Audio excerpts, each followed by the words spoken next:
12:30 বাজেই জুমার নামাজের জন্য এত সুন্দর বসে রইলেন, এতক্ষণ বসতে পারলেন। নামাজের 12 রাকাতের জন্য, 10 রাকাতের জন্য আরো তো কম সময় লাগে, 10 মিনিট 15-20 মিনিটের ভিতরেই। সেই সময় নামাজে আসেন না কেন বলেন? ফজরের নামাজের 4 রাকাত পড়তে তো সর্বোচ্চ 10 মিনিট লাগে, ওই সময় আসেন না কেন? আসর বা নামাজ 4 রাকাত ফরজ পড়তে তো 5-6 মিনিট লাগে, ওই সময় আসেন না কেন? মাগরিবের নামাজের 5 রাকাত পড়তে তো 10-12 মিনিটের বেশি লাগে না, ওই সময় নামাজ পড়েন না কেন? বলেন এই বেহায়ারা, বলেন যারা জুমার নামাজের দিন যত বেশি সম্ভব দ্রুত গতিতে আসা, এটাই জুমার দিনের একটা গুরুত্বপূর্ণ আমল।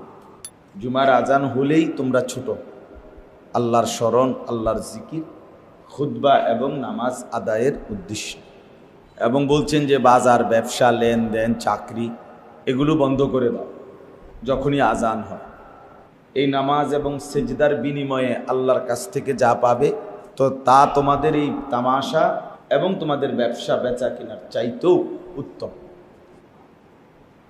তার মানে আল্লাহ তাআলা পুরো দুনিয়াটাকে তামাশা বলছে।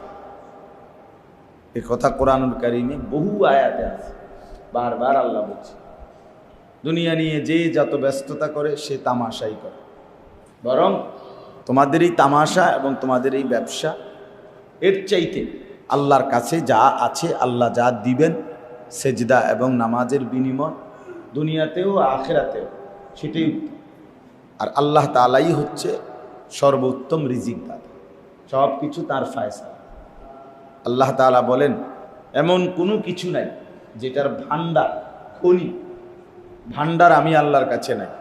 মানে তুমি মনে করো না আমি আল্লাহর কাছে চাল সীমিত, ডাল সীমিত, এটা ওইটা সীমিত না, কোনোটাই আমি আল্লাহর কাছে সীমিত না। আমার কাছে খাজাইন, অসংখ্য ভান্ডার আছে, তবে আমি একসাথে দেই না। ওমা নুনাজ্জিলুহু ইল্লা বিকাদারিম মা'লুম, আমি সব কিছুই দুনিয়াতে নাজিল করি, পাঠাই, দেই আমি আল্লাহ তাআলার সিদ্ধান্তক্রম, সিদ্ধান্তকৃত পরিমাণ, কাদারিম মা'লুম। একসাথে আপনার আগামী 100 বছরের পেঁয়াজ পৃথিবীতে উৎপাদন হয়ে গেল, এটি কই তুলে নেবে বলেন? বুঝেন নাই? আগামী 50 বছরের চাল উঠে গেল, ফসল হয়ে গেল, তারপরে এগুলো কেমনে গুদামজাত করবেন? গুদামজাত করবেন কিভাবে? একবার আমেরিকাতে আমরা বইতে পড়ছি, উর্দু বইতে,